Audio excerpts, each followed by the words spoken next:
Hi friends, சென்னா மசாலா சுவையாக பூரி சப்பாத்தி நான்கு நல்லாயிருக்கும். வெள்ளை சுண்டக்கடலை 5 மணி நேரத்துக்கு முன்னாலே ஊற வச்சு 3 லிட்டர் குக்கரில் போட்டு தண்ணி கொஞ்சம் விட்டு 1 ஸ்பூன் உப்பு போட்டு 5 விசில் விட்டுருக்கேன். அடுப்பு மீடியம் ஃப்ளேமில் வச்சு கடாயில் 3 ஸ்பூன் எண்ணெய், 2 ஏலக்காய், 2 கிராம்பு, 1 துண்டு பட்டை, பெரிய வெங்காயம் 2 கட் பண்ணி சேர்த்துருக்கேன். 1/4 ஸ்பூன் உப்பு சேர்த்து வெங்காயம் 5 நிமிஷம் வதக்கி விட்டுக்கலாம். 1 ஸ்பூன் இஞ்சி பூண்டு விழுது சேர்த்துருக்கேன்.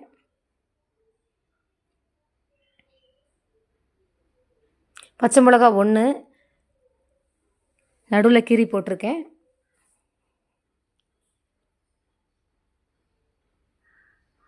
ரெண்டு தக்காளி சின்ன மிக்ஸி ஜாரில் நைஸாக அரைச்சி எடுத்துகிட்டு வந்துடலாம். தக்காளி அரைச்சதையும் இதில் சேர்த்துக்கலாம். அடுப்பை சிம் பண்ணிவிட்டு 1/2 ஸ்பூன் மஞ்சள்தூள், 1 ஸ்பூன் மிளகாய்த்தூள், 1 ஸ்பூன் மல்லித்தூள், 2 ஸ்பூன் சென்னா மசாலா சேர்த்துக்கலாம்.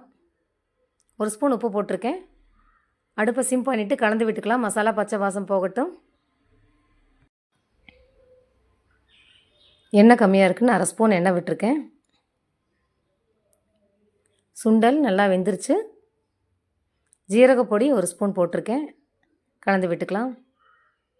ஜீரகப்பொடி கடைசியாக சேர்க்கும் போது நல்லா மணமாக இருக்கும் சென்னா மசாலா.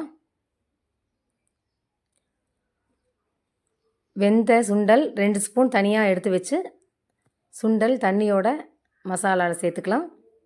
கலந்து விட்டுக்கலாம். மிக்ஸி ஜாரில் 2 ஸ்பூன் சுண்டல் 2 ஸ்பூன் தண்ணி விட்டு நைஸாக அரைச்சி இதில் சேர்த்துக்கலாம். அப்போ தான் சென்னா மசாலா கிரேவி நல்லா கெட்டியாக இருக்கும்.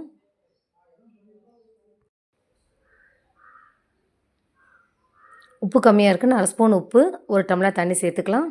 கலந்து விட்டுக்கலாம். சுண்டல் அரைச்சி விட்டது, சென்னா மசாலா, மல்லித்தூள் எல்லாமே சேர்ந்து நல்லா கெட்டியாக இருக்கும். அடுப்பு மீடியம் ஃப்ளேமில் வச்சு 5 நிமிஷம் மூடி வச்சு கொதிக்க வச்சிடலாம். பாருங்கள், நல்லா கெட்டியாகிடுச்சு. 1 ஸ்பூன் வெண்ணெய் சேர்த்துருக்கேன். கொஞ்சோண்டு கொத்தமல்லி தழை மேலால் கட் பண்ணி தூவி சேர்த்துருக்கேன். சுவையான சென்னா மசாலா ரெடி. நீங்களும் செஞ்சு பாருங்கள்.